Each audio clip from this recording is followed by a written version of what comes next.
Assalamualaikum warahmatullahi wabarakatuh, teman-teman semua. Semoga dalam keadaan sehat selalu. Ya, pada kesempatan kali ini kita akan belajar bahasa Indonesia tentang membuat surat pribadi. Sebelumnya, marilah kita membaca basmalah bersama. Bismillahirrahmanirrahim. Kemudian teman-teman silakan menyiapkan alat tulisnya untuk mencatat hal-hal yang menurut teman-teman perlu dicatat atau hal-hal penting. Seperti itu. Ya, langsung saja ya teman-teman semua, silakan disimak dengan baik. Sebelum ke tahap membuat surat pribadi, mari kita sama-sama mengetahui apa itu surat. Surat adalah salah satu bentuk komunikasi untuk menyampaikan informasi secara tertulis oleh satu pihak ke pihak lain. Nah, surat itu sendiri ada berbagai jenis, teman-teman.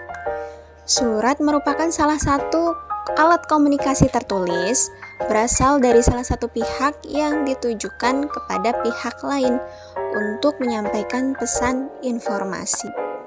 Informasi ini dapat berupa pemberitahuan, pernyataan, permintaan, laporan pemikiran, sanggahan, dan lain sebagainya. Jadi, kalau kita dapat simpulkan bahwa surat adalah salah satu alat komunikasi tertulis untuk mengadakan hubungan dengan pihak lain.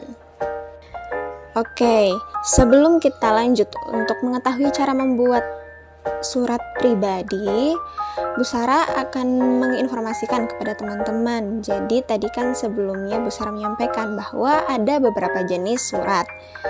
Nah, yang akan kita bahas di sini ada dua jenis, yaitu surat resmi dan surat tidak resmi.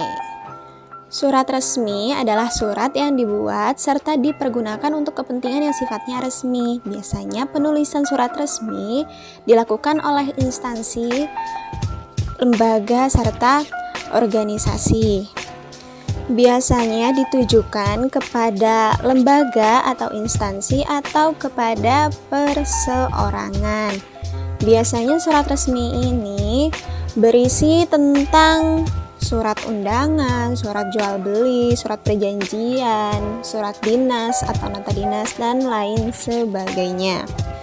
Nah, apa saja sih ciri-ciri dari surat resmi?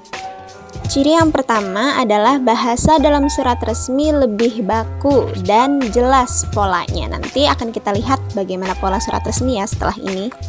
Kemudian yang kedua, surat resmi tidak memerlukan bahasa yang bertele-tele. Jadi langsung ke intinya, apa kebutuhannya, apa keperluannya.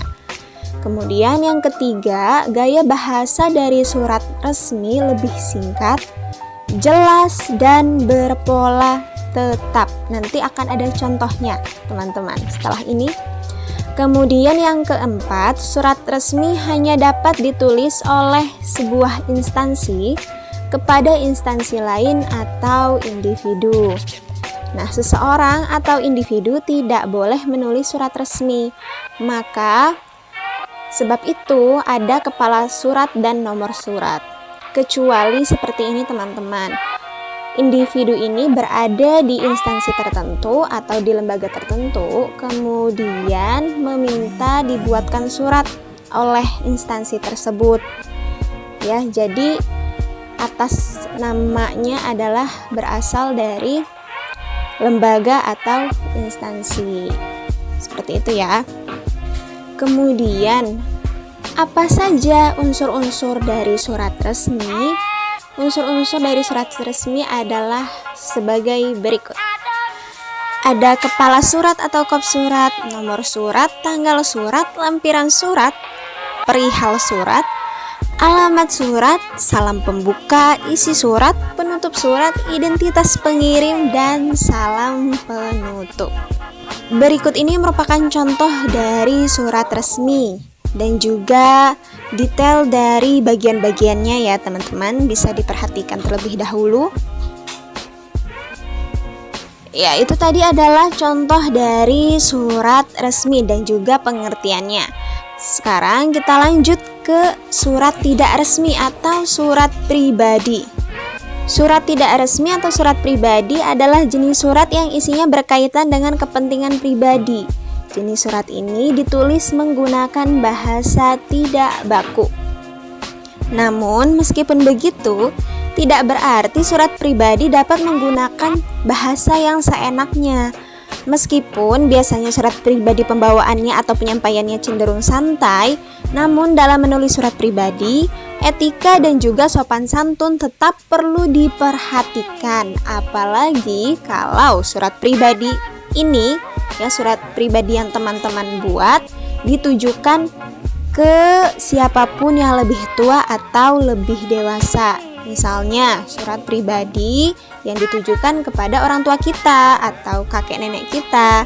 Ya, jadi tetap menulis dengan bahasa yang baik dan juga sopan, seperti itu.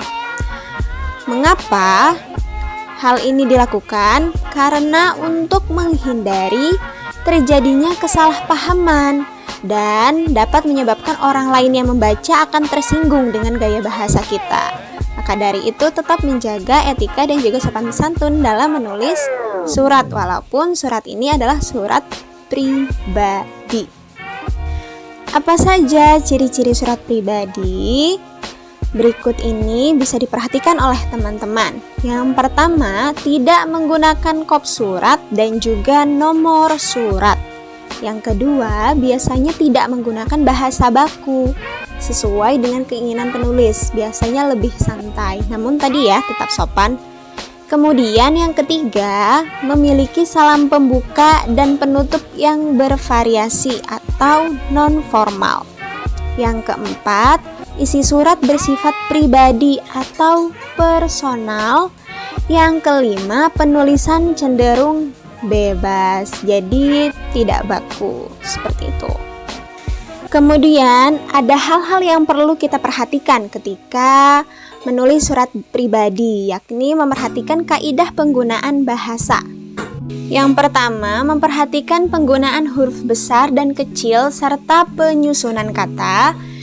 Yang kedua, pemilihan kata dan istilah-istilah dengan makna yang tepat.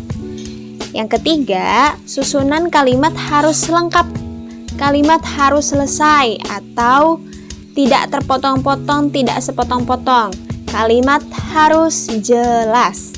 Kemudian yang keempat, susunan komposisi atau isi dari surat pribadi harus teratur. Langkah-langkah menulis surat pribadi.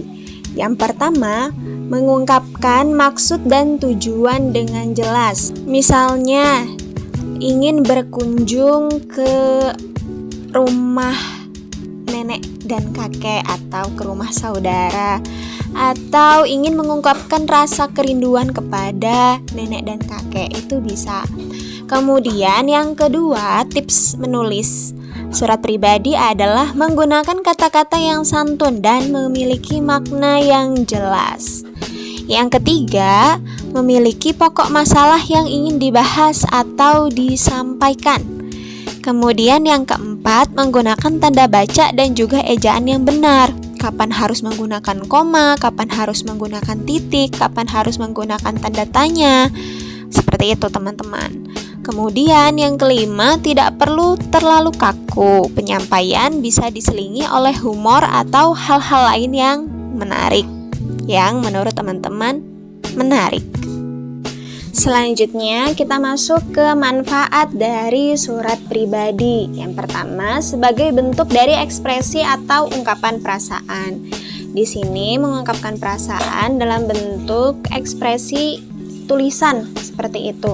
Contohnya ketika kita mengungkapkan perasaan kerinduan kepada orang tua atau kerabat yang lokasinya jauh, tempat tinggalnya jauh, seperti itu, atau ungkapan kebahagiaan atas pencapaian teman-teman kita misalnya, atau ungkapan kesedihan kepada seseorang, kepada keluarga yang dituju, atau mengungkapkan kesedihan atas sesuatu yang menimpa seseorang, seperti itu. Ini bisa menjadi bentuk dari ekspresi atau ungkapan perasaan.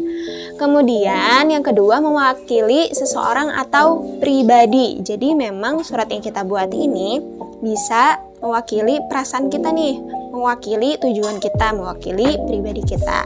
Yang harapannya ketika kita membuat surat ini untuk mengetahui kabar satu sama lain atau mempererat suatu hubungan, seperti itu ya, mempererat pertemanan, mempererat hubungan antara orang tua dan anak, dan lain sebagainya. Kemudian manfaat yang ketiga sebagai gagasan seseorang tanpa batas. Surat pribadi penulisannya yang cenderung bebas, maka gagasan seseorang bisa dituangkan tanpa batas dalam surat pribadi. Seseorang bisa dengan bebas mau menyampaikan gagasannya dengan penyampaian seperti apa, sesuai dengan keinginan penulis. Namun kembali lagi kepada salah satu syarat, yaitu menggunakan bahasa yang baik, bahasa yang sopan, ya, bahasa yang mudah diterima oleh orang-orang yang kita tuju suratnya. Kemudian manfaat yang keempat adalah mengembangkan kreativitas berbahasa. Jadi ketika kita menulis surat pribadi, ya, menjadi salah satu langkah awal bagi kita untuk meningkatkan kemampuan menulis. Ya, jadi kita akan terbiasa mengungkapkan dan mengekspresikan tujuan, gagasan dalam bentuk tulisan. Sehingga seseorang atau kita nih bisa semakin kreatif dalam menyampaikan informasi dalam bentuk tulisan. Jadi ini sebagai latihan kita ya teman-teman. Oke, selanjutnya apa saja nih unsur-unsur dari surat pribadi? Sebagai berikut bisa diperhatikan oleh teman-teman semua. Ada tempat dan tanggal penulisan surat, tujuan surat, salam pembuka, isi surat, salam penutup, identitas pengirim surat. Berikut adalah contoh dari surat pribadi dan keterangan dari unsur-unsur surat pribadi juga bisa dilihat oleh teman-teman semua.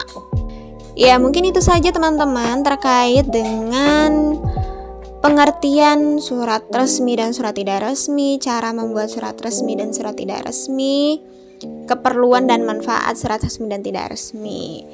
Nah, karena kebutuhan kita adalah membuat surat pribadi, jadi silakan teman-teman mencoba membuat surat tidak resmi atau surat pribadi. Yang selanjutnya kita akan mencoba cara mengirim surat via email. Baik teman-teman, semoga bermanfaat. Jangan lupa untuk mencoba membuat surat tidak resmi atau surat pribadi. Temanya bebas, bisa sebagai ungkapan perasaan rindu kepada orang yang dituju, kepada ayah bunda, kepada saudara, kepada nenek kakek, atau sebagai surat undangan misalnya karena ada acara di rumah dan lain sebagainya. Itu bisa teman-teman coba untuk membuat surat tidak resmi atau surat pribadi ini. Nah, kemudian selanjutnya nanti kita akan mencoba mengirimkan surat via email seperti itu. Jadi harapannya pekan depan teman-teman sudah menyelesaikan membuat surat agar kita bisa mempraktikkan bagaimana cara mengirim surat via email. Seperti itu teman-teman semua. Terima kasih atas perhatiannya. Semoga bermanfaat dan semoga mudah dipahami oleh teman-teman semua. Jika ada pertanyaan silahkan ditanyakan saja. Sekian. Terima kasih. Wassalamualaikum warahmatullahi wabarakatuh.